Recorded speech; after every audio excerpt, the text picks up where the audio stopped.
السلام علیکم ورحمۃ اللہ وبرکاتہ۔ کچھ ساتھیوں کے میسیجز آئے کہ حضرت ہم بستری کے متعلق خاص کر نوجوانوں میں الگ الگ قسم کے وسوسے اور خیالات ان کے ذہنوں میں آتے ہیں، اور ماڈرن زمانے میں الگ الگ چیزیں نیٹ کے ذریعے دیکھ کر وہ اسی طرح کرنے کی کوششیں بھی کرتے ہیں۔ تو اسلامی طریقہ اس کے حوالے سے اگر معلوم ہو جائے تو یہ ہمارے نوجوانوں کے لیے بڑا بہتر ہوگا۔ تو میں نے چاہا کہ آج کی اس ویڈیو میں تفصیل کے ساتھ نوجوانوں تک یہ مسئلہ پہنچایا جائے۔ بہت اہم ویڈیو ہے، ممکن ہے کہ ویڈیو تھوڑی لمبی ہو جائے لیکن بہت فائدے کی چیز ہے، آپ ضرور دیکھیں۔ اس میں اسلامی اعتبار سے ہم بستری کیسے کرنی چاہیے، کن کن چیزوں کا خیال رکھنا چاہیے، یہ ساری تفصیلات اس ویڈیو میں پیش کی جائیں گی، تو دھیان سے آپ سنیں۔ سب سے پہلی چیز یہ کہ خاص ہم بستری کے وقت بات کرنا یہ مکروہ ہے، ناپسندیدہ ہے۔ جس وقت میاں بیوی ہم بستر ہوں ایک دوسرے کے ساتھ تو پھر اس دوران پہ باتیں ایک دوسرے سے نہ کریں۔ دوسری چیز یہ کہ اس وقت یعنی جس وقت آپ ہم بستر ہو رہے ہیں اس وقت عورت کی شرمگاہ کی طرف نظر کرنے سے بھی بچنا چاہیے، کیونکہ یہ بھی ناپسندیدہ ہے، ایسا نہیں کرنا چاہیے خاص ہم بستری کے وقت۔ دیکھیے شرمگاہ ایک دوسرے کی دیکھنا جائز ہے، نکاح ہو چکا ہے، لیکن بلا ضرورت نہیں دیکھنی چاہیے، اور خاص ہم بستری کے وقت اس سے پرہیز کرنا چاہیے۔ نمبر 3، یوں ہی بالکل برہنہ یعنی بالکل ننگے ہو کر کہ ایک دوسرے کے جسم پر کوئی کپڑا نہ ہو، اس حالت میں ہم بستری کرنے سے، صحبت کرنے سے بچنا چاہیے۔ اگر شوہر اور بیوی اگر اپنے جسم سے کپڑے اتار لیں تو ان کے لیے یہ بہتر ہوگا کہ اوپر سے چادر وغیرہ ڈھک لیں۔ بہرحال اس طرح کھلا طور پہ رہنا شریعت ناپسند کرتی ہے، ایسا نہیں کرنا چاہیے، اور یہ انسانی اعتبار سے درست بھی نہیں ہے۔ بہرحال اگر ایک دوسرے کے کپڑے اتارے ہیں تو شرعی اعتبار سے تو یہ جائز ہے، کوئی حرج نہیں ہے، لیکن اس طرح کھلے رکھنا یہ درست نہیں ہے۔ تو یا تو جتنے سطر کی ضرورت ہے اتنا ہی کھولا جائے، اور اگر مکمل طور پر کپڑے اتار دیے گئے ہیں تو پھر اوپر سے چادر وغیرہ ڈھک لینے چاہیے، یہ زیادہ بہتر ہے۔ نمبر 4، ہم بستری کے وقت بسم اللہ الرحمن الرحیم ضرور پڑھ لینا چاہیے، کیونکہ اس سے شیطان دور بھاگتا۔ اعوذ باللہ پڑھ لیں، بسم اللہ پڑھ لیں، اور اس کے علاوہ اللہم جنبنا الشیطان وجنب الشیطان ما رزقتنا، یہ ایک دعا ہے جس میں نے ایک ویڈیو میں پوری بتائی ہم بستری کے وقت کون سی دعا پڑھنی چاہیے، تو وہ دعا بھی آپ اہتمام کر سکتے ہیں۔ لیکن یاد رکھیں کہ سطر کھولنے سے پہلے ہی بسم اللہ یا کوئی دعا پڑھنی ہے تو اس سے پہلے پڑھ لیں، کیونکہ سطر کھولنے کے بعد دعائیں وغیرہ پڑھنا یہ مناسب نہیں ہے۔ نمبر 5،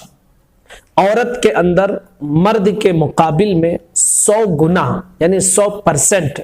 زیادہ شہوت ہوتی ہے، مگر عورت پر حیا زیادہ مسلط ہوتی ہے مردوں کے مقابل میں۔ تو اگر مرد جلدی فارغ ہو جائیں تو فوراً اپنی بیوی سے جدا نہ ہو، بلکہ کچھ دیر ٹھہرے رہیں تاکہ بیوی کی بھی خواہش پوری ہو جائے، اس کے بعد میں جدا ہو۔ تو اس میں حمل کا بھی جو ہے احتمال زیادہ رہتا ہے، اور آپ کی جو پارٹنر ہے، جو آپ کی بیوی ہے، وہ بھی اس سے ان کی خواہش بھی پوری ہوگی تو وہ خوش ہو جائیں گے، وہ خوش رہیں گی، دماغ فریش رہے گا۔ تو اس چیز کا بھی خیال رکھنا یہ ضروری ہے۔ نمبر 6، جماع کے وقت کسی اور کا تصور کرنا یہ منع ہے، یعنی جس وقت آپ اپنی بیوی سے ہم بستری کر رہے ہیں تو اس وقت کسی اور کو خیال میں رکھنا اور کسی اور کے بارے میں سوچنا یہ بالکل درست نہیں ہے۔ یوں تو کسی کے بارے میں بھی گندے خیالات یا اس طرح کی سوچ رکھنا بالکل منع ہے، لیکن خاص اس وقت بھی بچنا چاہیے۔ نمبر 7، جماع کے لیے کوئی وقت مقرر نہیں ہے۔ ہاں اتنا آپ کو خیال رکھنا ہے کہ نماز آپ کی فوت نہ ہونے پائے۔ نماز کا وقت ہے تو ظاہر سی بات ہے اس وقت آپ ہم بستری کریں گے، غسل کریں گے، پھر نماز چھوٹے گی، جماعتیں چھوٹیں گی، اس لیے جو ہے اس سے منع کیا جاتا ہے کہ خاص نماز کے وقت ایسا نہ ہو۔ اور اسی طرح عورت حیض و نفاس کے عالم میں ہو تو اس وقت تو صحبت کرنا یہ بالکل ناجائز ہے۔ نمبر 8، مرد کا اپنی عورت کی چھاتی کو منہ میں لینا، منہ سے لگانا جائز ہے، مگر یہ خیال رکھنا ہے کہ دودھ حلق کے نیچے نہ اترنے پائے کیونکہ یہ حرام ہے۔ لیکن اگر ایسا ہو گیا کہ دودھ حلق کے نیچے اتر گیا تو بھی نکاح نہیں ٹوٹے گا، البتہ یہ کام کرنا حرام ہے۔ نمبر 9، مرد و عورت کو ایک دوسرے کا ستر شرمگاہ دیکھنا چھونا جائز ہے، مگر حکم یہی ہے کہ مقام مخصوص یعنی شرمگاہ کی طرف نہ دیکھا جائے، یعنی بغیر ضرورت کے نہ دیکھا جائے کیونکہ اس سے منع ہے، اور بغیر ضرورت کے شرمگاہ کی طرف دیکھنے سے نسیان یعنی ذہن کی کمزوری کی بیماری کا اندیشہ ہو سکتا ہے۔ نمبر 10، ہم بستری یعنی مباشرت سے فراغت کے بعد جب فارغ ہو جائیں ایک دونوں تو مرد اور عورت کو اپنی شرمگاہ پوچھ لینا چاہیے، لیکن مرد اپنے الگ کپڑے سے پوچھے اور عورت اپنے الگ کپڑے سے پوچھے۔ ایک ہی کپڑے میں دونوں کو شرمگاہ پوچھنے سے منع کیا گیا ہے کیونکہ اس سے امکان ہے کہ دونوں کے اندر نفرت پیدا ہو جائے۔ نمبر 11، ہم بستری سے احتلام انزال یعنی منی خارج ہونے کے بعد یا دوسری مرتبہ صحبت کرنا چاہتا ہے تب بھی ستر یعنی شرمگاہ کو لازمی طور پر دھو لیں، اس کی صفائی کر لیں، یعنی ایک مرتبہ ہم بستری آپ نے کر لیا اور پھر دوبارہ ہم بستری کرنا چاہتے ہیں تو پھر حکم یہی ہے کہ کم از کم جو ہے شرمگاہ کو دھو لیں، اور بہتر یہ ہے کہ وضو بھی کر لیں، یہ زیادہ اچھا رہے گا۔ نمبر 12، جمع کے بعد لڑکے کی پیدائش کا اگر ارادہ ہو تو عورت کو فوراً دائیں پہلو یعنی دائیں کروٹ پر لیٹنے کا حکم دے کہ اگر نطفہ قرار پا گیا تو انشاءاللہ العزیز لڑکا ہی پیدا ہوگا، یعنی جب دونوں ایک دوسرے سے فارغ ہو جائیں تو عورت کو داہنے کروٹ پر لٹا دے تو انشاءاللہ امید ہے، کوئی 100% یہ نہیں، ایک امید بتائی جاتی ہے کہ امید ہے کہ اس سے لڑکا پیدا ہو۔ اور اگر لڑکی کی پیدائش کا ارادہ ہے تو عورت کو بائیں کروٹ پر آپ لٹا دیں تو انشاءاللہ امید ہے کہ اس سے لڑکی کی پیدائش ہو۔ نمبر 13،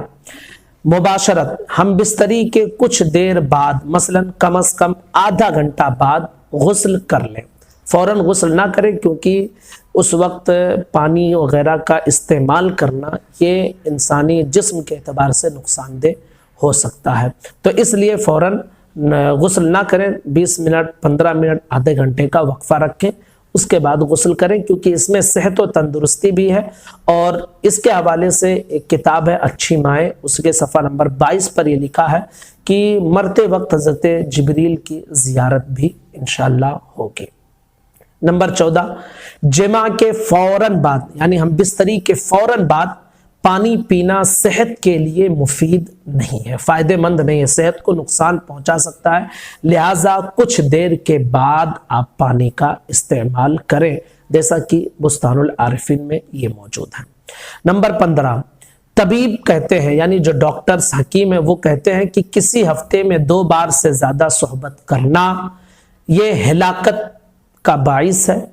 شیر کے بارے میں یہ آتا ہے کہ وہ سال میں 1 مرتبہ جمع کرتا اور اس پر اتنی کمزوری ہو جاتی ہے کہ اگلے 48 گھنٹے تک اس کو کمزوری لاحق رہتی ہے اور چلنے پھرنے کے قابل نہیں رہ جاتا، اور 48 گھنٹے کے بعد جب وہ اٹھتا ہے تو بھی اس کے جسم میں لڑکھڑاہٹ رہتی ہے، تو اس لیے زیادہ پرہیز کرنا چاہیے، ہفتے میں 1-2 بار۔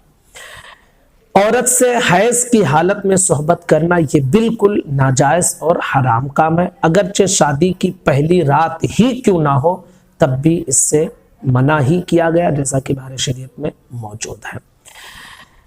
اس کے حوالے سے ایک مسئلہ یہ بھی ہے کہ مباشرت کے بعد حالت جنابت میں، مباشرت یہ 17 نمبر، مباشرت کے بعد ہم بستری کے بعد حالت جنابت میں یعنی ناپاکی کی حالت میں اور حیض کی حالت میں عورت منحوس اچھوت بھی نہیں ہوتی ہے۔ کچھ لوگ یہ سمجھتے ہیں کہ اچھوت ہو جاتی ہے، تو اچھوت نہیں ہوتی ہے، تو اس کے ہاتھ سے کھانا پینا یہ سب جائز ہے۔ نمبر 18، قیامت کے دن سب سے بدتر مرد و عورت وہ ہوں گے جو اپنی راز کی باتیں اپنے دوستوں کو سناتے ہیں۔ یعنی کچھ لوگوں کو دیکھا ہوگا آپ نے کہ اپنی شوہر اور میاں بیوی کی جو باتیں رہتی ہیں، لڑکے اپنے دوستوں کو بتاتے ہیں، عورتیں اپنی سہیلیوں کو، تو یہ راز کی باتیں ان کو پوشیدہ رکھنے کا حکم دیا گیا۔ مسلم شریف کی حدیث ہے، جلد 1 صفحہ نمبر 464 پر، کہ قیامت کے دن سب سے بدترین شخص وہ ہوگا کہ جو اپنے راز کی باتیں دوستوں کو بتائے۔ نمبر 19، عورت سے جدا رہنے کی مدت 4 مہینے ہے، اس سے زیادہ دور نہیں رہنا چاہیے۔ یعنی دونوں اگر راضی ہوں، کسی وجہ سے دوری ہو گئی ہے اور دونوں رضامند ہیں، تب تو کوئی دقت نہیں ہے، ورنہ 4 مہینے سے زیادہ دور نہیں رہنا چاہیے، کیونکہ عورتوں کی بھی اپنی خواہش ہوتی ہے، مردوں کی بھی اپنی خواہش، اور اس کی مدت یہ بتائی گئی کہ 4 مہینے تک زیادہ کنٹرول رہتا ہے، اس کے بعد میں پھر تھوڑا معاملات بگڑ سکتے ہیں۔ تو اس لیے اگر رضامندی ہو تب تو کوئی دقت نہیں، اور اگر رضامندی نہیں ہے تو پھر 4 مہینے سے زیادہ دور نہیں رہنا چاہیے۔ نمبر 20 جو آخری ہے وہ یہ کہ جو بچے سمجھدار ہیں، یعنی باتیں وہ سمجھ سکتے ہیں، کیچ کر سکتے ہیں، تو ان کے سامنے صحبت نہیں کرنا چاہیے، اس سے پرہیز کرنا چاہیے۔ تو یہ تقریباً 20